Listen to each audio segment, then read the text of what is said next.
In Japan's snow-capped mountains, there are hot springs so old their names no longer appear on maps.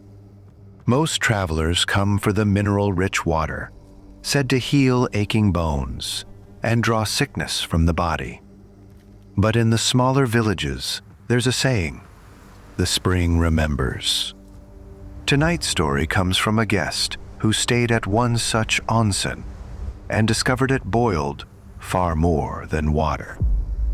Chapter 1. Steam rising over the pines. The train wound higher into the mountains, its windows fogging as night claimed the ridges. When the traveler stepped onto the quiet platform, the air was thick with a mingled scents of cedar and sulfur. Beyond the station, a narrow stone path led uphill, lit by paper lanterns swaying in the cool wind.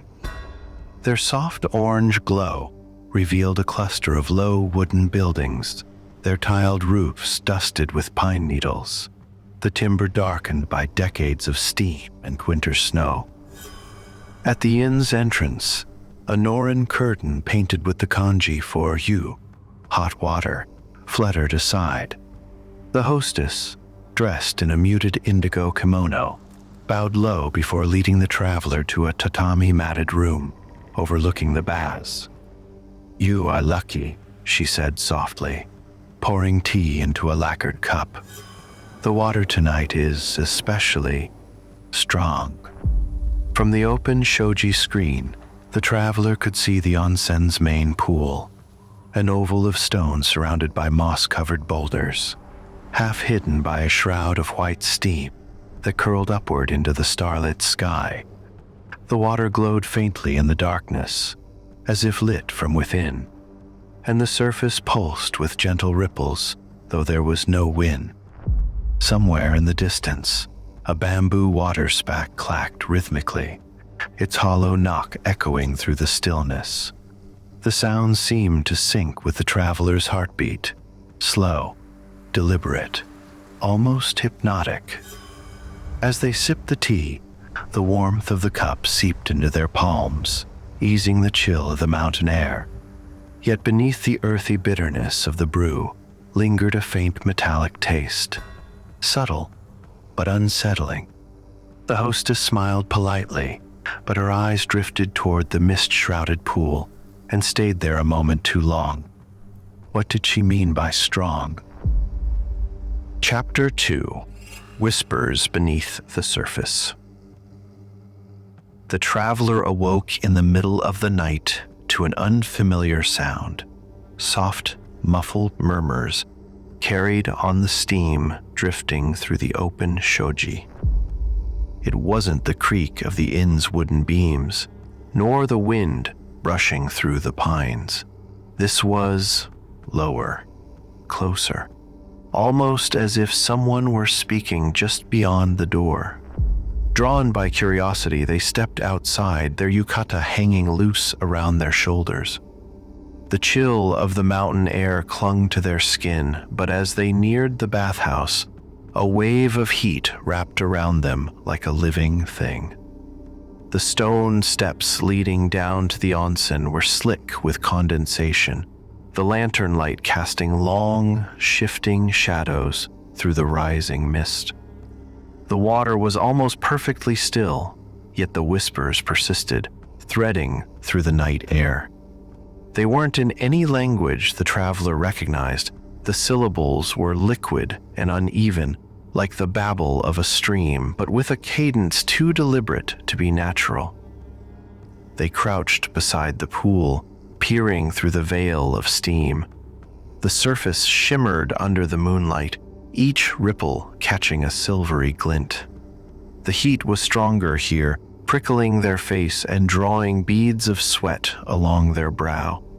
They reached out, brushing the water's edge with their fingertips, then snatched their hand back instantly. It wasn't just hot, it was scalding, far hotter than any bath could safely be.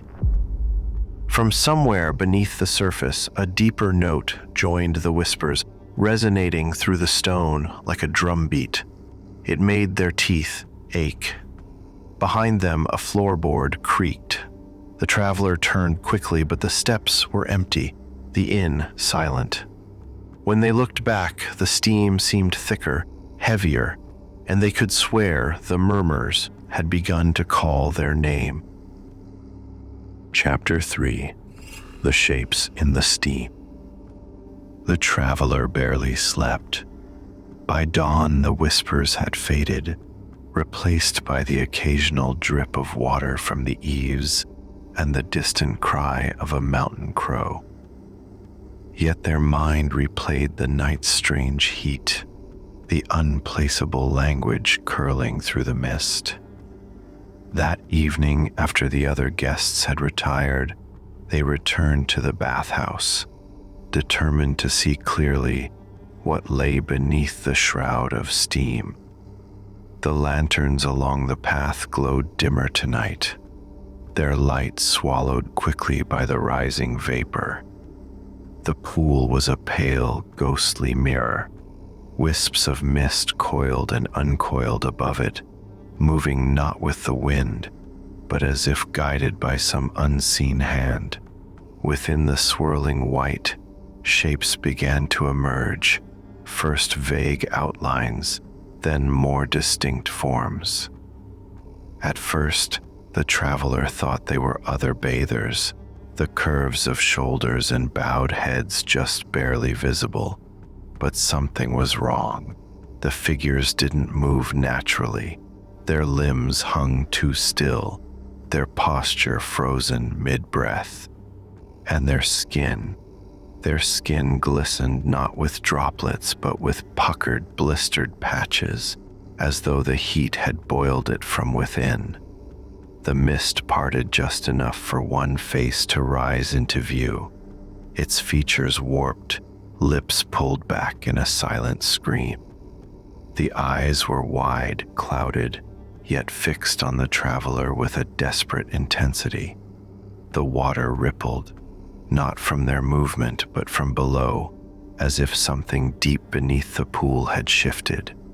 Several more figures surfaced, their forms dissolving back into vapor the moment they came too close to the edge. The traveler stumbled backward, heart pounding, their skin damp not from the steam but from cold sweat. From within the mist, a voice rose above the others, hoarse, broken, whispering a single word: "Stay." Chapter 4. The night, the water, screamed. The traveler locked their room shoji tight, but sleep refused to come. Every creak of the inn's beams, every distant rustle of pine needles felt amplified in the silence. By midnight, the air had grown unbearably humid, carrying the faint tang of sulfur straight through the paper walls. Then came the sound, at first a low, rolling boil, like a kettle left too long over the flame. It swelled until it filled the night, echoing through the floorboards, vibrating in their chest. The traveler rose, drawn toward the source as though pulled by invisible strings. The bathhouse lanterns were all extinguished. Only the faint moonlight outlined the oval of the pool, its surface heaving as if a storm raged beneath it. Steam burst upward in violent gusts, curling into shapes that twisted in midair before collapsing back into mist. And then, an unearthly cry tore through the night. It was not one voice, but dozens, maybe hundreds, layered together. Anguish, rage, and terror, woven into a single, piercing wail. The sound clawed at the traveler's bones, making their knees weaken. From the churning water, faces broke the surface, pale, blistered, eyes wide and unblinking. Their mouths opened and closed in perfect unison, the scream vibrating through the stones. Water splashed over the edge, scalding the traveler's bare feet, forcing them back. The mist surged outward like a living tide, wrapping around their legs, coiling up their spine.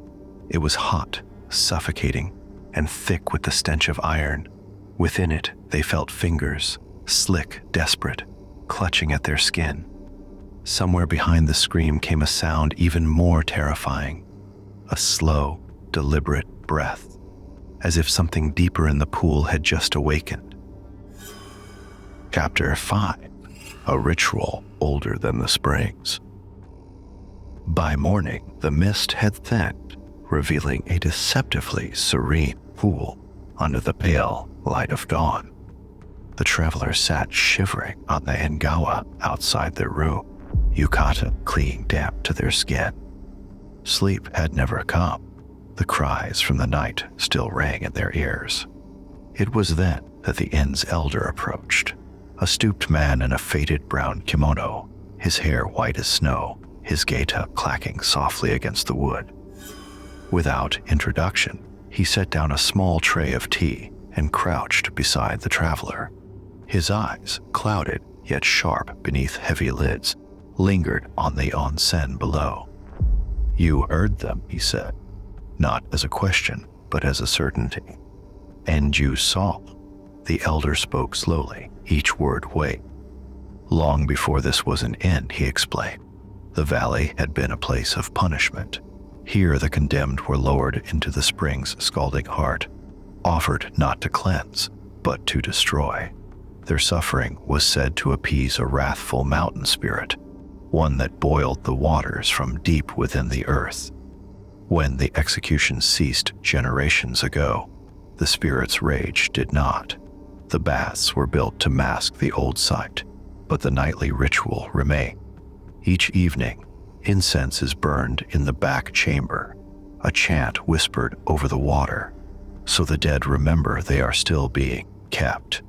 The travelers' hands trembled as they held the tea, its surface rippling from the faint tremor in their grip. If the ritual stops, the elder's voice dropped, the steam will not stay in the pool. It will seek the warmth of other bodies. A sudden gust rattled the shoji, carrying with it a thin thread of heat and the faintest sound of boiling somewhere far too close. In rural Japan, hot springs are more than just baths. They're living veins of the earth, carrying centuries of memory. Legends warn that water heated by the anger of a mountain spirit will never cool, no matter how much time passes. So if you ever visit a quiet onsen and the steam feels just a little too hot, just remember, the spring might still be feeding on something.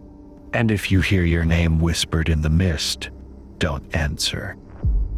In Japanese folklore, hot springs, or onsen, are often believed to have their own spirits, called onsen no kami.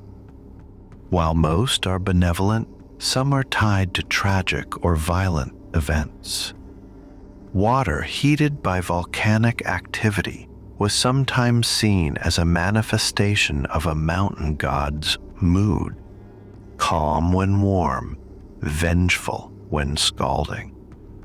Execution by boiling, though rare, is recorded in Japan's feudal history, especially for crimes considered a deep offense against the community or ruling clan. Villages built near these sites would sometimes continue ritual offerings long after the executions ended, believing it kept restless spirits from harming the living. These beliefs still linger in rural areas today, where an unusually strong spring is more than just a tourist attraction. It's a warning.